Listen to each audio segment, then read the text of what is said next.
Ajo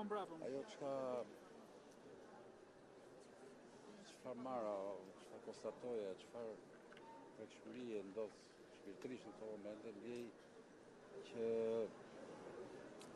ndoshta vinë në këto momente që e shef konkretisht që sa respektohet puna, rezultati, vlera shpirtërore që ka dhënë nëpërmjet profesionit që e bëri në 90 vitet e saj, 70 vite i pati në skenë edhe në ekran.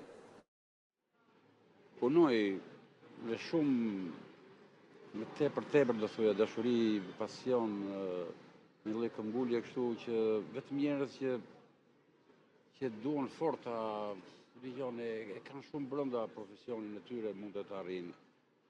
Unë vetë jam i biri, por kam përshtypjen që nëpër masat që ajo e zotron të këtë lloj pasioni, këtë lloj energjie të cilën e shfaqet në çdo moment, kam frikë se nuk e kam, të jemi sinqertë. Kenji, amaneti, porosi?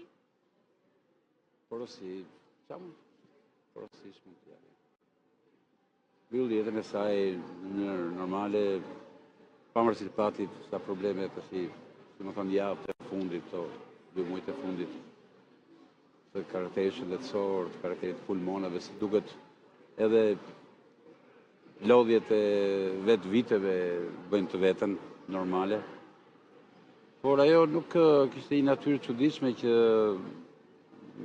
biles kur binte muhabeti në biseda nganjëherë kështu në momente të shkëputura kështu e thoshte, ndoshta në skenë thoshte nuk kam mundësi më, edhe jo sot